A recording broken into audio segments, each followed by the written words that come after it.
রাগ পর্যন্ত বিএনপি আমাদের নেতা শহীদ প্রেসিডেন্ট জিয়া রহমান সাহেব বলেছেন হিন্দু মুসলমান বৌদ্ধ খ্রিস্টান আমরা বাংলাদেশী, এবং এই বাংলাদেশী হিসাবে আমাদের বিএনপি আমরা যারা করি আমাদের দায়িত্ব আপনাদেরকে সর্বোত্তমভাবে সহযোগিতা। আপনারা বলেছেন যে ধর্ম বাংলাদেশ ধর্ম যার যার উৎসব সভা, আজকে এটা আপনাদের মাথায় রেখে আমি আপনাদের বলতে চাই এবং আপনাদের এইটুকু বলতে চাই যে এই যে দুর্গা পূজাকে কেন্দ্র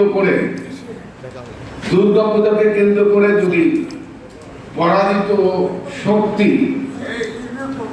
দুর্গা পূজাকে কেন্দ্র করে পরাজিত শক্তি যদি কোন ষড়যন্ত্র করে আমরা বিএনপির নেতা কর্মীরা সেটা রুখে দেব, এই আশাটা করি। কারণ আমরা বিশ্বাস করি যখনই কোনো আপনাদের পূজা আসে, দুর্গা পূজা বলেন আর সরস্বতী পূজা বলেন, এই পূজা যখনই আসে তখনই কিন্তু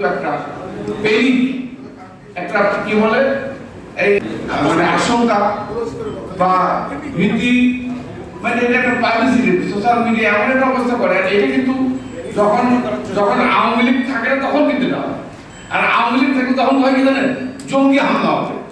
আরে বাংলাদেশে কিন্তু জঙ্গি আসেন, মানে আজগুবি একটা করে কথা বলে মানুষের মধ্যে একটা আতঙ্ক সৃষ্টি করে, এই প্রোপাগান্ডা, এটা প্রোপাগান্ডা করার চেষ্টা করে। আমি আপনাদেরকে এইটুকু বলতে চাই, ষড়যন্ত্র এবং চক্রান্ত রুখতে আমরা বিএনপির নেতা কর্মীরা সংখ্যালঘু সম্প্রদায়ের পাশে আপনাদেরকে আমি আশ্বস্ত করছি। আমাদের নেতা তারেক রহমান সাহেব বলেছেন মানে আপনাদের পাশে থাকার জন্য নির্দেশ দিয়েছেন।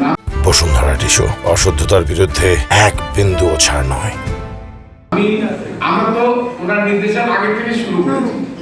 আমাদের পার্টির চেয়ারম্যান বলেছে, আমি আপনাদেরকে একটু বলছি, সংখ্যালঘু সম্প্রদায়ের জানমাল রক্ষা করতে দিয়ে আমি আপনাদেরকে আমি আপনাদের কাছে আমার অনুরোধ, আমার ওই বক্তব্য যে আপনারা, আমি জাস্ট মনে করে দিতে চাই, মনে করে যে দাদা আপনাদের কাছে আমার অনুরোধ, রহিমত দুঃখের কথাগুলো বলেছেন। আমার কোশ্চিন, বিএনপি ক্ষমতা ছিল প্রায় 15-20 বছর। আজকে বলেন আওয়ামী লীগের শাসন আমলে কারুকাঞ্চন জুয়েলার্সে ডাকাতি হচ্ছে,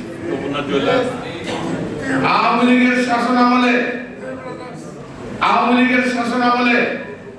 সন্ধ্যাবেলা যমুনা জুয়েলার্সে হামলা আক্রমণে ডাকাতি হচ্ছে, আওয়ামী লীগের শাসন আমলে লক্ষ্মী নারায়ণ জুয়েলার্সে হামলা হয়েছে, ডাকাতি হয়েছে, আওয়ামী লীগের শাসন আমলে ড্রে ব্রাদার্সের মালিক দেশ ছাড়িয়ে পালিয়ে যেতে বাধ্য হয়েছে, আওয়ামী লীগের শাসন আমলে ডিসি অফিসে চাকরি করতে সুন্দরী মহিলাকে নাম বনানীর মেয়েকে কে হাইজ্যাক করে নিয়ে গিয়েছিল। আজকে আপনারা বলেন বিএনপির কোন নেতা কর্মী কারো বাড়িতে ডাকাতির সাথে জড়িত কিনা? আপনারা বলেন বিএনপির কোন নেতা কর্মী কোন হিন্দু ভাইয়ের বোনের মেয়েকে হাইজ্যাক করে নিয়ে গেছে? এরকম একটা দৃষ্টান্ত দেখেন। আমি রাজনীতি ছেড়ে দেব। আমরা সবসময় মনে করি আপনারা যারা আর আগে সাইন করেছে সংখ্যালঘু বলে আমরা কিছু মনে করি না, আমরা বাংলাদেশি। আমি এক সময় আমি যখন ছাত্র স্কুলে